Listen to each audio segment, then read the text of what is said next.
Welcome to Tracing Your Family Roots. My name is Arline Sachs, and this is Faith Klein. And Faith is my guest today, and we're going to be talking about documentation. Documentation being, what are you going to do with all of these papers once you've found them? Once you have the birth certificates and death certificates, how we're going to organize them. Faith is former president of the Jewish Genealogy Society of Greater Washington. And welcome, Faith. I'm glad to have you here. Thank you. It's nice to be here. Talk to me, not the TV. Okay, let's start with these pieces of paper. You've got some wedding documents, and what do you do with them? Well, it's a intimidating project. You start collecting pieces of paper here and there. What do you do with it? The most important thing is to organize. Yeah. Organize. When I started out 25 years ago, it was all on paper. Everything was in paper. And still I use a lot of paper. One of the first things that I do, or did, and still do, is have a notebook like this that you can, it's my working book. It has a slot to hold things that I pick up. It has paper that I can take notes on and close and lean on. So it's something you carry around all the time. I carry around if I'm doing, even if I'm not doing genealogy, I carry it around with me. But that's where you start. And then you start with folders. And dividing your material into folders. Now, what kind of folders you're asking about? Yeah. You start with a family.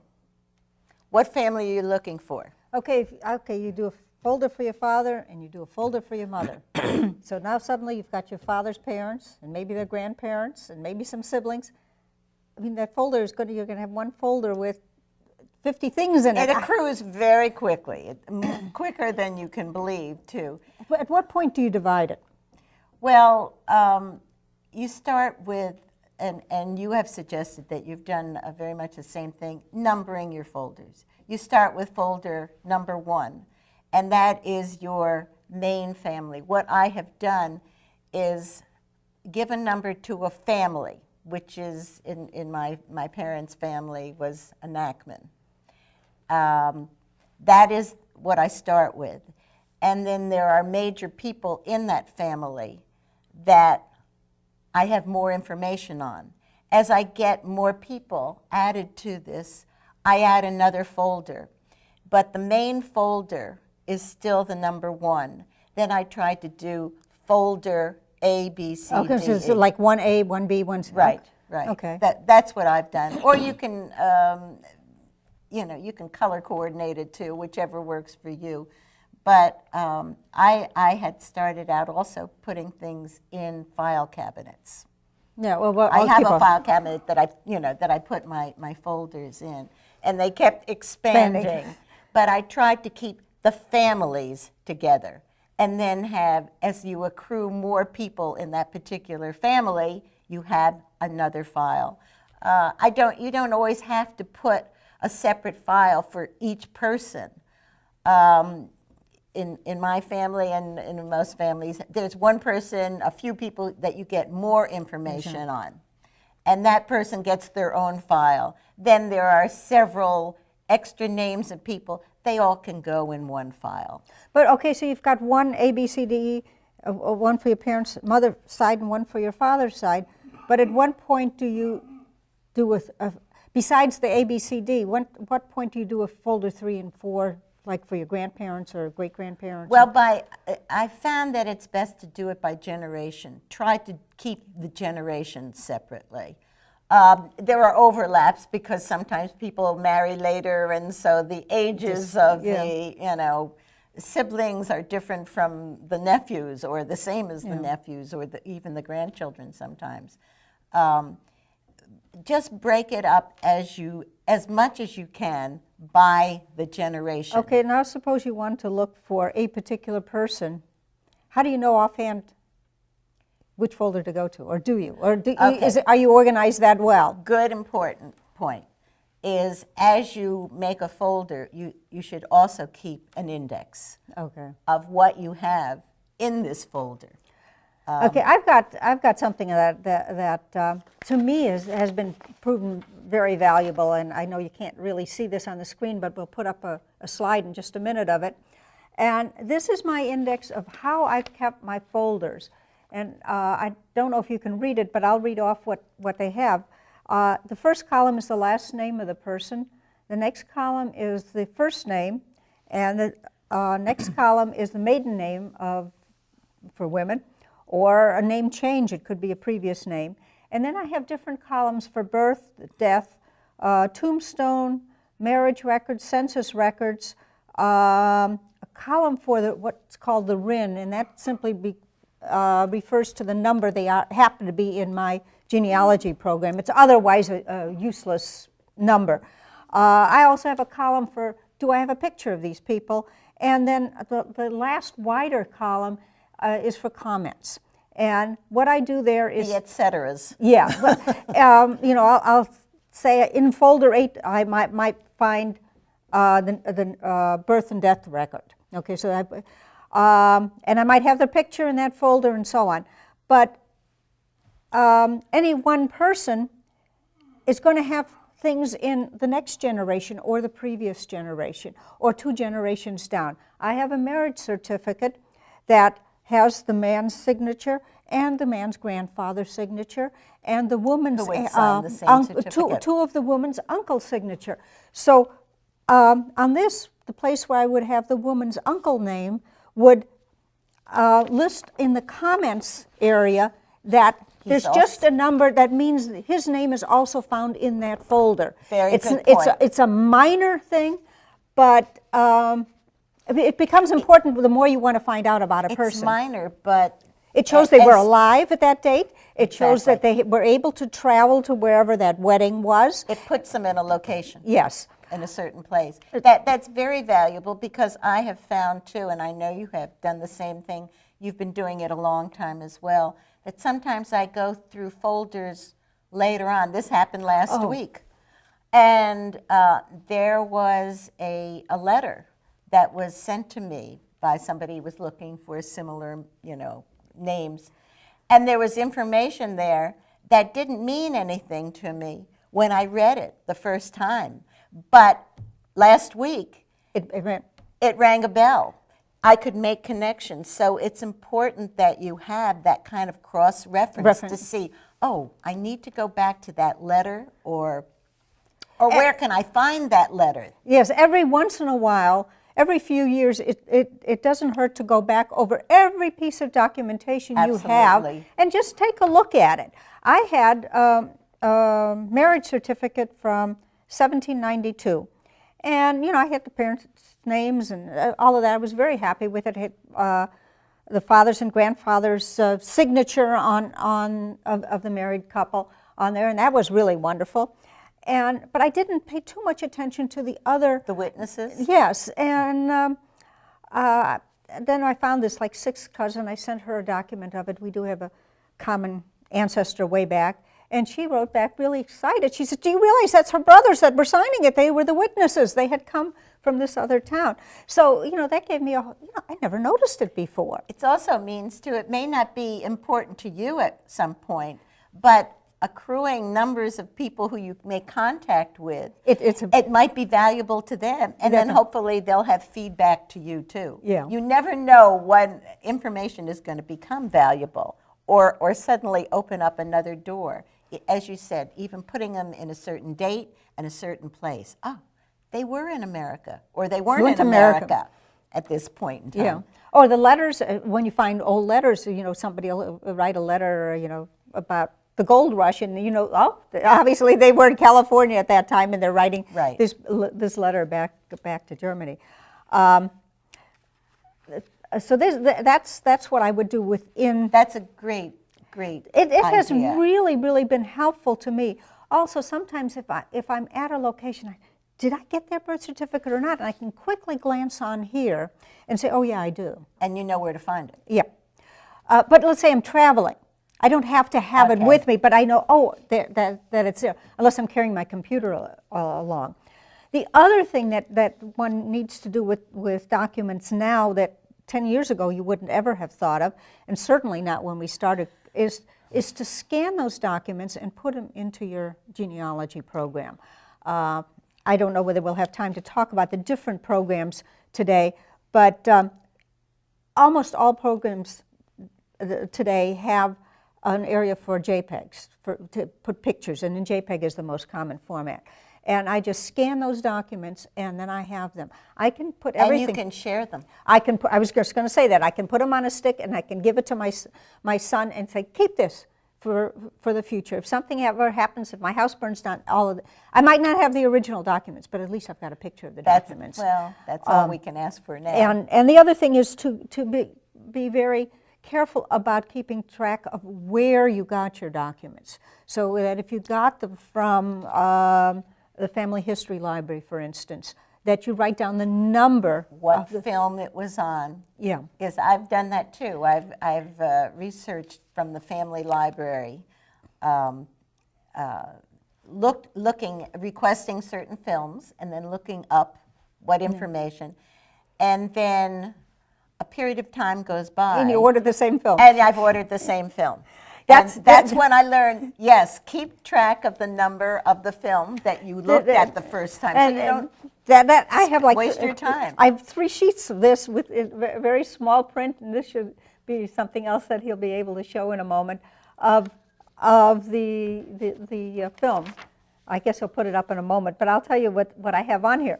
I have the film number. I have it in order for me to find it easily, I have it in sequence according to the location. Because the reference of the yeah, like location. the town, whether it's Chicago or Bischofsheim or Dornheim, because that's the way the Mormons generally have their old documents. You have to know what town to look up. And then it's the dates covered by that film, the materials that were included, the particular year I'm looking for, and the particular person or family that I was looking for on that film. And then I have, there it is up finally, and the last column is just, again, comments, whether I found the material, whether I didn't find it. It's all church records or which church it is. It doesn't refer to what you're interested Yeah, so in. that I would know. Some of them say it's all in Latin. Well, I don't know Latin. And it's, obviously I didn't find anything on that film. So, there's no sense in me to, even if it looks like it might have births and deaths, there's no sense in my looking up something like that again, because I'm not going to be able to find it. On the other hand, sometimes it's not what you were looking for the first time, but if you've made note of it, maybe the next time around, that's what I do want to look for. What is well, because it was Latin, I knew for sure it was church records, and, Wow. and it seemed to be only church records, not including any civil. And the reason I say that is because before 1870, particularly in Germany, the churches were responsible for recording all births and deaths, even of Jews. Right. So you will often find Jewish records mixed in the middle of the church records, because they kept all of the records. So that's just an aside. The other thing I want to spend a little bit of time on is, okay, we've got these documents, we've got them in folders. Now you might think that some of my things look a little bit strange here, particularly like this box here. It's got sort of these metal supported edges. Other than that, it looks just like a cardboard box, but it's not a cardboard box. It is acid-free, and that's the important thing. When all of your papers, they're going to deteriorate. If you left a piece of newspaper out like this, out in the sun for a few days, in a week it'll be brown and brittle. And this paper might last a little longer, but the acid-free stuff is going to last the longest. And if you've gotten documents from any place, they're not going to send you acid-free documents. So you want to keep them in some way that they're going to survive. And if you I spent a whole last winter, that was one of my projects, is converting pictures and documents to acid-free paper and putting them in sleeves like this, Yes. these acid-free sleeves. And I also have, as you do, some old books and documents that are too large to put in a book or in a folder. And there are a number of different sizes of boxes. This particular one is legal size. I have standard size. I have shoebox size. They come in all sizes. Now, you asked me before where I got them. I can't help people on that anymore because We both used to go there was a to that bookstore. wonderful genealogy bookstore. And he used to, when he first closed the store, he was going to keep a website, and I looked it up Right. recently, but I couldn't find it anymore. So he must have given that up too. Mr. Nixon. Yes, Mr. Nixon had a Hearthstone bookstore. But I know that there are other websites the other places where you can buy these on the web. What you have to look for is acid-free or Photographic material. no, like yeah. it- What do they call it? preservation. Preservation types of material. There are a number of web pages out there, I'm sure, that have it. I can't recommend any because I haven't bought anything from them. You know, it occurred to me, because I had had an incident like that, to contact maybe somebody like at the Smithsonian, At the because they do a lot of conservation of probably stuff there even too. a librarian like Susan Levy at Fairfax County Genealogy Library Right. might Might know. have some good contacts. Because of where libraries probably, and certainly they have archives. to buy them lots of that stuff. Now, these sleeves, before we get away from them, they come in all sizes. This is a full, like an 8x10. They come in 9.5. Which is convenient because they have This is the holes in doc- them, so you can keep them in notebooks too. Yeah, and you can get them with and without the holes. You could get them just to put in folders. So that's a whole size. This is half size. These are quarter sizes. Then I think they also make It's like 4x6 pictures, I think. Yeah. The No, comparable. I would say Is that- 3x5. I don't that think it's 3 as big as okay. 4x6. But you could get them for 4x6 or use this size. So you can get them in all sizes. Some of them have an extra little sleeve where you put in The title. the title or information about it. Some of them don't. So you can get them in all sorts of things like that. They also have these acid-free folders. Very So important. now for myself, I have a few documents that are in these. I have some that are in the folders. And you can get acid-free paper is easily available, just the plain 8x10. Yeah, you can get it, but I really haven't changed things to that. The other thing, if you want to put several pieces of paper together and they're good paper, you can also get tissue. And this is acid-free tissue paper. And it came originally in a little package like that. I bought, as I said, I bought a lot of things before the store went out of business. So I have have done the same thing, but So- they're being squeezed too. And Yeah. now I have some items that are too big or too bulky for what I have. Well, these plastic things, I have one newspaper article which I found in my mother's stuff, so it had just been lying in the drawer she didn't even know she had it. It was from 1917, but as soon as I started taking it apart, it started crumbling. Of course. I now have it in one of these acid sleeves that is 3 feet by 3 feet. I need to and- get one of those. And Yes. I have actually I have two things in there. And I carefully put the tissue paper in between because those were fairly expensive till you buy those. But I needed to keep this, and it was just so valuable that. What has happened too that you have to be careful of is, and I have a couple of documents and pictures which were rolled. And I made the mistake of trying to unroll them and immediately found out that they cracked. So you need to take that to a professional to unroll it and then put it in your Yeah. acid-free paper or whatever. container of some sort. But beware of those rolled together things. Yeah, that's unfortunate. But when we did those things, we didn't know any better. Well, the important thing is to save it. At least if you've saved it and you found it, then you have a beginning, and learning how to take care of each of the pieces of paper or photographs or documents that you have is the most important part, and organizing them. Photographs that have flaws in them because they've been folded or bent or put into these old black picture books that we all had. The worst. That Those were was the the worst. really. There are many computer programs out, graphic programs that you can go pixel by pixel and fix those.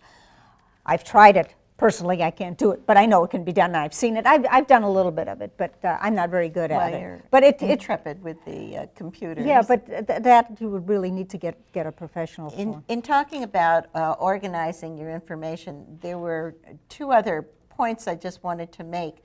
That happens, especially over a period of time, a longer period of time. You have questions. You find out one bit of information, and it raises another point that you'd like to find out about, and or you sometimes get at a meeting or something you've read information that says to you, I wonder if it can be found here, the information. Yeah. Anyway, the point I'm making is keep a list of questions that you have. I try to keep that. That's a folder that I have. Things that come up that either I may hear of a new set of records that have become available, and I think, that might be near where my ancestors came from. Make a note of it. Is it possible, or put it in the form of a question, and put that in that folder, in that book. Things to do. Things to do. That's exactly how I have it. Things to do. When you have nothing else to do, of course, you can go back to that. But also, you should look through that regularly too, because sometimes you say, "Oh yeah, there was that question brought up before, and now maybe you're in a position to answer it." And the one other list was basically an address book, a list of people and places you've contacted that you've had, or people you've just had correspondence with. I know you have had. So you don't write to the same archives again and say, you sent me a letter 6 months ago and I told you I couldn't find it. Right. And also I've gotten letters, and I know you have too, from people who say, are you looking for the same sex that I am, or whatever the name is? And sometimes they'll give me information and I'll say, no, that has nothing to do with me, but I'll save it. Yeah. And I save the addresses and the dates. And then sometimes you go back and look and say, now you may be ready to move on to that particular person or place, and or maybe you really do want to contact them again. Well, I have a good example of that some years ago. My maiden name was Astheimer. It's pretty rare. Except, lo and behold, when I looked at the Social Security records, there was another Arthur Astheimer, which was my father's name. And he was born within a year or two of my father and died a few years before my father. I couldn't believe it. But we did write to all the Astheimers one time, and a lot of them said, yeah, they thought there was somebody Jewish in their background, but they really didn't know where they came from or anything. And I went to the town of Astheim, and we found the records. It did come from Astheim. Now I want to write these people again. It's something I've thought of for years and I haven't gotten around to doing. And saying if they tell me the name of their oldest ancestor that came here, maybe they're on my list, and we could find a contact, which before we couldn't. Right. So that's the kind of thing. You go back to what you've had before. One other type of saving your documents that I want to discuss is the genealogy programs, and there are a lot of them out there, but they all do more or less the same thing. So I don't really want to stress one over the other, but when you scan all your pictures, almost all programs can put something in it. Can hold it. It just provides a link. And if you have a family picture, every single person in that picture gets reference to that particular picture. And it's also important to keep updating your backup of this. Like you said, you still had 3.5-inch discs, and now you're stuck with them. And what you've got to keep doing is updating them. And I don't see that this is going to stop. I mean, we've got the 3.5-inch disc, and went to CDC, to DVD, to the memory stick. What's next? I don't know what's next. But you've got to keep updating your backup. Otherwise, you can't go to the next computer. I thought I had done it, and then there was somebody fell through the cracks there. So I need to pursue that and update it again. You mentioned one other thing about updating. We used to take photographs in the little Kodak. Then the big deal was 35 millimeter slides, which were an improved picture. And now we've moved to digital. But what happens to all those thousands of other pictures? And let me put in an extra reinforcement for the importance of pictures. Not only the front of the pictures, but remember, everybody, please look on the back of your pictures, especially the older pictures. You know that I found a marvelous one. Just about a month or so ago, in my own stuff. It was stuff my mother had given me, and there's a third cousin that lives in Maryland that I had just recently, a few years ago, established to recontacted. Anyway, her mother's siblings, all of them, they came from Germany, and I had never thought the youngest that one of them came. Got here. And there's the picture with all of them in San Diego. Okay. And I saw her in San Diego, so then I went to the Social Security Death Index, and I found her there. So it wasn't that she just made a trip here, but that she had actually... She did live here. She did come here, although they didn't know about her either. They didn't know anything about her. So that you find that... A picture can't lie. Yeah, real pictures and can't fortunately, all of the people were identified. So, and obviously they had sent it to my grandmother because they would have been first cousins of my grandmother's. So it was very... Well, that's a wonderful thing about being able to put pictures and scan them on your computer, because you can share them with other people who say, oh, that looks like the lady who was with my sister, or it is my sister's sister. The latest Abertano just had a marvelous article. This man was doing research and found, I don't know, he found somebody in, he lived in Texas or something, the other person lived in North Carolina, and he found this picture and sent it to him. He said, do you by any chance know anybody on this picture? And he says, yes, that's me as a 15-year-old. Yeah. So that... Being able to share that kind of picture. I think we're out of time already. Are we completely out of time? I can't see. We've got to stop. Sorry.